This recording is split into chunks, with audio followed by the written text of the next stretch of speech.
किसी ने कहा था लगा ना जदों मैदान अजल दा ते लोकी चोरा वांग सुधाए।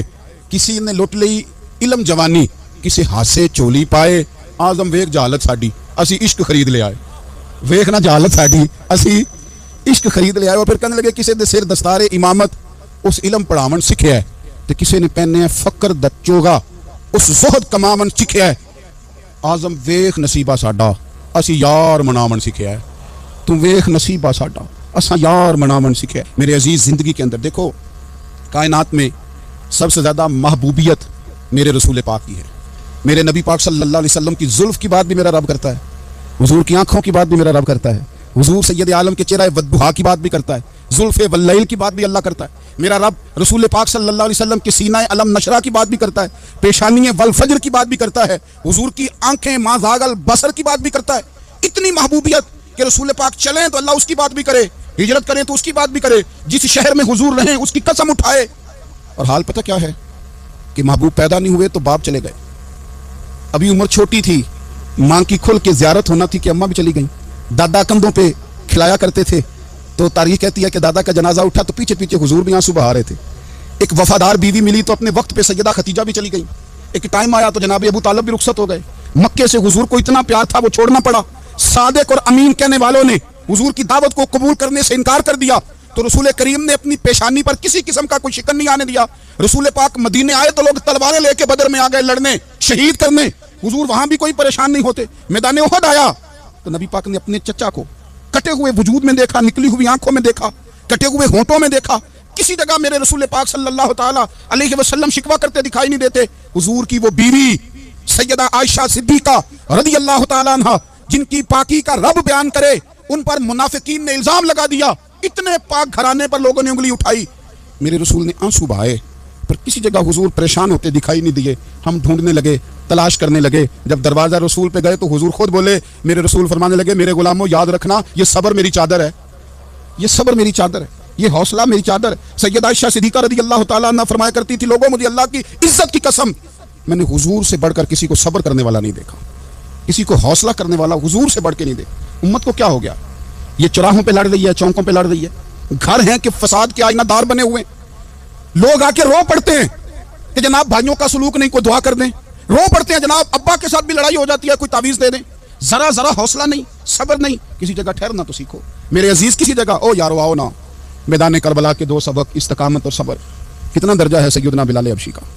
मैं तकरीर कर देता हूँ, आप सुन लेते हैं, लेकिन कभी वो अंदाज भी तो देखो ना।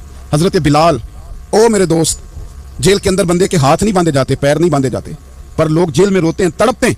सैयदना बिलाल कहते हैं मैं कलमा पढ़ता था, रात उमैया मुझे बांध के रखता था, और सवेरे जब पत्थर अच्छी तरह तप जाते थे ना, तो ला के बाहर मुझे पत्थरों पे लिटा देता था और मेरे वजूद पर भारी भरकम पत्थर रख देता था। सुनना जरा, तसव्वुर में लाना, भला मैं क्या कहने लगा हूँ। हजरत हसन बिन साबित रज़ियल्लाहु ताला अन्हु फरमाते हैं, मैं मक्का मुकरमा आया हज या उम्रे के लिए, तो मैंने मस्जिद नबी के जो आज मुअज्जिन बिलाल हैं, मैंने इनका ये रंग देखा कि मक्के के बच्चों ने उनके गले में रस्सी बांध के ना तो हाथों में पकड़ी हुई है, और मक्के के बाजारों में ना उनको खींचते हैं, ले जाते हैं। मैंने एक शख्स से पूछा ये क्या माजरा है, क्या मुअम्मा है? तो बताने वालों ने बताया कि ये काले रंग का हबशी गुलाम मार सारा दिन खाता है, इसके साथ लोग वो सलूक करते हैं जो अज़ियतनाक और खौफनाक है। सारा दिन मार खाता है, पर अपनी जुबान पे खुदा का नाम लेता रहता है, मोहम्मद मुस्तफ़ा का नाम लेता रहता है। ओ तेनू लब दें आप गवाचे, सानू अपनी खबर न कोई। अब वेखना साथों पहाड़े नी कख गलियां, हुण ते आखदे लोग शुदाई, असी नंग नमूस दा साड़ के चोला, गल पहने ताज गदाई। ओए सजना अपना आप गवाया है, तां यार ने चाती पाई। मैदान करबला के अंदर हजरत सैयदना इमाम हुसैन रज़ियल्लाहु ताला अन्हु का जो हौसला था वो इतना मिसाली था, इतना मिसाली था, इतना मिसाली था। एक जनाजा घर में उठ जाए ना, और खुदा माफ करे वो किसी जवान का हो, तो बूढ़े की कमर कई कई रोज खड़ी नहीं होती। लेकिन करबला के उस शाहसवार की कहानी भी सुनना मेरे भाई, जो अपने कंधे पे सुबह से लाशें उठा के ला रहे हैं। सुबह से इमाम अली मकाम लाशें उठा के लाते हैं। हजरत कासिम बिन हसन का लाशा उठा के ला के रखा। हजरत अली अकबर शहीद हो गए, आवाज़ दी अब्बा जी संभालना, तो लाश मुबारक उठा के रखी। जनाब अली असगर की लाश उठा के रखी। भाई बड़े प्यारे होते हैं, बड़े ही प्यारे होते हैं। ना माने हम अपनी औलादों के सामने, पर बड़े प्यारे होते हैं। इतना मर्जी शिकवा करें, भाई भाइयां दियां बावां होंदे ते भाई भाइयां दे वैरी बड़े प्यारे होते हैं। क्या करें, भाई जो हुए नहीं इनकी तकलीफ सही जाती। हजरत अब्बास रज़ियल्लाहु ताला अन्हु को जब इमाम अली मकाम उठा के ला रहे थे, तो एक मिनट के लिए रुके और कहने लगे, अल्लाह अब मेरी कमर कमज़ोर पड़ गई है, मतलब भाई चला गया तो पीछे से ना कुछ कमज़ोर पड़ गई है। इतनी सारी मैयतें उठा के ला के, इतना हौसला हुसैन इब्न अली का। फिर जाके इमाम अली मकाम गरम रेत से तयम्मुम करते हैं, फिर वो घोड़े पे बैठते हैं, फिर वो रिज्स पढ़ते हैं, फिर वो खुतबा देते हैं, फिर वो हक का ऐलान करते हैं, फिर वो जुल्म को ललकारते हैं, फिर वो 56 साल के बुढ़ापे में जब मैदान में घोड़े को एड़ी लगा के आते हैं और इस तरह काटते हैं यजीदियों की कमर को, गलों को, कि अमर बिन साद कहता है अकेले अकेले ना जाओ, ये कोई मामूली है, ये अली हैदर का लाल है। अकेले अकेले जाओगे तो लश्कर काट देगा, यकबारगी हमला करो, यकबारगी। फिर हो सकता है हुसैन तुम्हारे काबू आए। इमाम अली मकाम मैदान करबला में जब तीर खा रहे थे तो तुझे हौसला सिखा रहे थे, मुझे हौसला सिखा रहे थे। जब वो मैदान करबला में नेज़े खा रहे थे, जख्म ले रहे थे, तो डटना सिखा रहे थे, हौसला करना सिखा रहे थे। बात बात पे कमजोर पड़ने वालों, मिल्लत के जवानों, अभी तो तुमने बहुत सारे उजाले लाने हैं, अभी तो कई अंधेरों से लड़ना है, अभी तो कई शम्में जलानी है, अभी तो बहुत सारे घर हैं जो मुंतजिर हैं कि तुम इनकलाब लाओगे, अभी तो बहुत सारी आबादियां हैं जहां तुमने अमन कायम करना है, अभी तो बहुत सारे शहर हैं जहां से तुमने जुल्म मिटाना है, अभी तो बहुत सारी जगह हैं जहां तुम्हारे नाम के दीप जलेंगे, जहां तुम जाके इस्लाम के नाम की तख्ती लगाओगे, अभी तो बहुत सारे मीनारे हैं जिन पे तुमने ला इलाहा इल्लल्लाह मुहम्मदुर रसूलुल्लाह के नाम का झंडा लगाना है।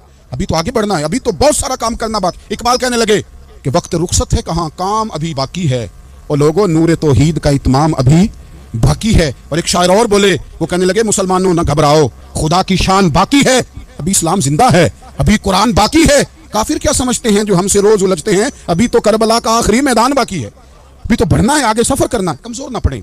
अपनी जिंदगी के अंदर किसी जगह भी बीमारी भी आ जाती है, तकलीफ भी आ जाती है, आजमाइशें भी आ जाती, गरीबी भी आ जाती, ये आने वाली चीजें तो आ जाती। अपनी जिंदगी में सिर्फ 2 4 5 चीजों को लागू कर लें। एक तो मुखलिस जिंदगी गुजारें, रियाकार जिंदगी ना गुजारें। जो लोग रियाकार होते हैं वो बुज़दिल होते हैं, जो रियाकार होते हैं वो दुकानदार होते हैं, जो रियाकार होते हैं वो अदाकार होते हैं, जो रियाकार होते हैं उनके पास एक करैक्टर रह जाता है, अंदर उनके कुछ भी नहीं होता, खाली हो जाता है सारा। जिंदगी में मुखलिस बनेंगे तो दिलेर हो जाएंगे। इखलास के साथ आप जिंदगी में सफर करें, आप मुखलिस हो जाएं। मेरे रसूल पाक सल्लल्लाहु अलैहि वसल्लम ने फरमाया मुखलिस हो जाओ, अल्लाह के रज़ा वाले हो जाओ, मुखलिस हो जाओ, तुम्हारा थोड़ा अमल भी तुम्हारे लिए ज्यादा हो जाएगा, तुम्हें किफायत कर जाएगा थोड़ा अमल। अल्लाह के अलावा किसी से डरना छोड़ दें, गैर का खौफ दिल से निकाल दें, खौफ निकाल दें अपनी जिंदगी में, गैर का खौफ निकाल दें। निकाल फेंके आप अमीरों का खौफ, निकाल फेंके दुनिया क्या कहेगी। याद रखना इज्जतें भी रब देता है, जिल्लतें भी उसकी मशीयत का तकाजा होती हैं, रिस्क का मालिक भी अल्लाह है। हजरत मौला अली से किसी ने कहा कि आप अपने साथ हारिस क्यों नहीं रखते, गन मैन क्यों नहीं रखते, बॉडीगार्ड क्यों नहीं रखते, तो हजरत अली फरमाने लगे मौत सबसे बड़ी मुआफज है, वक्त से पहले आती नहीं, आ सकती नहीं।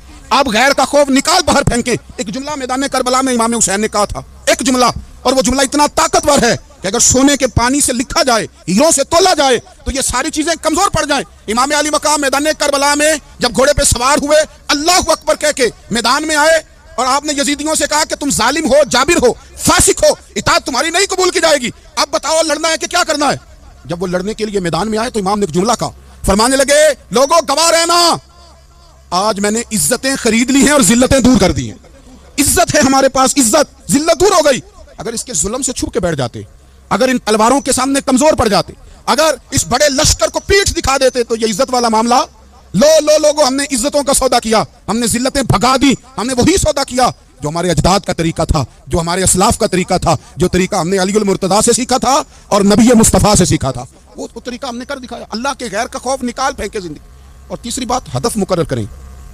हदफ मुकर्रर करें। आप क्या हैं? आप दीन के दाई हैं, आप दीन के मुबल्लिग हैं, आप दीन को माली सपोर्ट करने वाले हैं, आप अखलाकी सपोर्ट करने वाले हैं, आप एक ताजर हैं, आप किस तरह करके मैदान में हैं, आप एक वेलफेयर शख्सियत हैं, लोगों का भला करने वाले, आप क्या हैं? अपनी जिंदगी में अपने अहदाफ मुकर्रर करें। बेमाना बेमकसद जिंदगी ना। हमने हदफ बड़ा छोटा मुकर्रर किया। एक बंदे का हदफ है कि मैंने करोड़पति बनना है, बन गया वो करोड़पति, अब क्या करे, अब वो टेंशन में है, क्या करूं, हदफ छोटा था ना, वो पूरा हो गया। एक बंदे का हदफ था मैंने बड़ी दुकान खरीदनी है, खरीद ली, अब क्या करे, अब टेंशन में है, आगे किधर जाए। एक बंदे का हदफ था मैंने वजीर बनना, बन गया, ये छोटा हदफ है। ये हदफ कभी भी आप कबूल ना करें। एक हदफ वो था जो यजीद ने इख्तियार किया कि मुझे हुकूमत में बैठना है।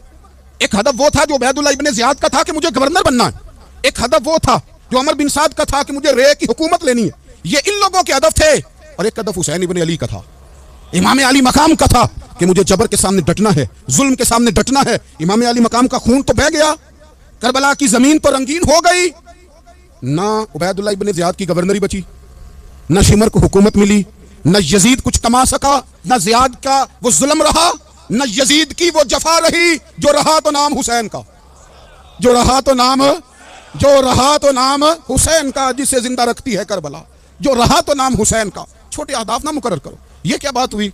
एक काउंसलरी पे सारा कुछ हार देना, एक बच्चे के मेडिकल कॉलेज के दाखिले पे सारा कुछ हार देना, एक हल्की चीज सिफारिश पे सारा कुछ हार जाना, एक बड़े आदमी के नाम फोटो आ गई और तू सारा कुछ हार के बैठ गया। ना ना, अपनी कीमत थोड़ी ना लगा, जगह जगह ना बिका कर, जगह जगह ना बिका कर, जगह जगह ना अपने आप को सेल किया कर। हमारे सौदे हो गए, हमें हुजूर ने खरीद लिया, मदीने की गली में सौदा हो गया। सौदा किस नाम पे हुआ?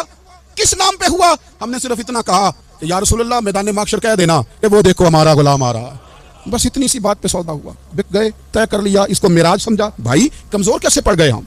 किस मकाम पे कमजोर पड़ गए? कहां जाके हमारे अंदर कमजोरी आई? इस्तिकामत, सब्र, हौसला, डटना, मजबूत होना। मेरे हजरत साहब, मेरे ताजु शरिया, मेरे शेख, मेरे मुरब्बी, मेरे मोहसन, सरमाया हयात, मेरी आंखों में भी वो जलवा है कि मैंने उनको देखा है। उन्होंने अपनी जिंदगी एक कोने से शुरू की, पूरी दुनिया का उन्होंने सफर किया। उन्हें पता था कि बरेली शरीफ में लाखों लोग आते हैं, यहाँ उर्स होते हैं, लेकिन उनकी एक वसीयत है, वो बहुत सारी जगह ऑडियो रिकॉर्डिंग भी उसकी मौजूद है। हजरत ने फरमाया था, मैं ज़िंदगी में रसूलुल्लाह के दीन के लिए निकला हुआ हूँ, मैं जगह जगह सफ़र करता रहता हूँ। मेरी वसीयत है, इस रास्ते में अगर कहीं मेरा आखिरी वक्त आया तो मुझे बरेली शरीफ ना लेके जाना, उसी राह में मुझे दफन कर देना, उसी राह में, उसी जगह दफन कर देना। मैं चाहता हूँ उसी राह पे दफन हो जाऊँ, उसी जगह। अदम से लाई है हस्ती में आरज़ू रसूल, देखो हमें कहाँ कहाँ लिए फिरती है जुस्तजू रसूल, कहाँ कहाँ लिए फिरती है जुस्तजू रसूल। और मैं अपनी हयाती तो कुर्बान थी वहाँ। देखो मोहम्मद मोहम्मद पकींदे गुजर गई, अहद नाले अहमद सदींदे गुजर गई। कहा कि इसी रास्ते में ना, इसी रास्ते में, यानी रास्ता हो और जब आखिरी वक्त का ऐलान हो तो लोग कहें कि वो तो हुजूर के दीन की बात बताने गया था, और कोई कहे वो तो अभी अभी रसूलुल्लाह के दीन सुना के गया था, और कोई कहे कि उसने तो कल भी वादा किया था कि वो आएगा और हुजूर की बात सुनाएगा। अदम से लाई है ना हस्ती में, हमें आरज़ू में रसूल। लोगों देखो ना, हमें कहाँ कहाँ लिए फिरती है जुस्तजू रसूल। फिर जब ही नज़ारा हो मैदान हश्र में बेदम कि सब हों पेश खुदा और मैं रूबरू रसूल। अपनी ज़िंदगी में अहदाफ मुकर्रर करें। लोगों, हमने अपने बच्चों को, औलादों को, कबीलों को, बस्तियों को, बरादरियों को बड़ा कुछ दिया है। आओ ना आज हम अल्लाह के हुजूर कुछ इरादे करें कि हम अपने दीन को भी कुछ देंगे, हम अपने मजहब के लिए भी कुछ करेंगे। आप यकीन करें, कॉलेज मजबूत हो गए, मदारस कमज़ोर हो गए। आप यकीन करें, खेल के अड्डे आबाद हो गए। खुदारा अपने दीन के लिए भी सोचना सीखें, अपनी इस्लामी इक़दार के लिए भी सोचना सीखें, दीन की सरबुलंदी के लिए भी सोचना सीखें। मेरी ज़िंदगी का मकसद तेरे दीन की सरफराजी, मैं इसीलिए मुसलमान, मैं इसीलिए नमाजी। हज़रत उमर फ़ारूक रज़ी अल्लाह ताला अन्हु ना हाथ के अंदर तलवार लेके दीन की पहरेदारी को निकलते थे। इमाम हुसैन ने तलवार ली, मैदान में दीन की पहरेदारी को निकले, दीन की अक़दार बचाई हैं इमाम हुसैन। किसी शायर ने कहा था, दीन नबीदा वांग यतीमा रोवे ते कुरलावे, आखे लोगों मैं कित्थों लब्बां उमर बहादुर जेड़ा मैनू सीने लावे।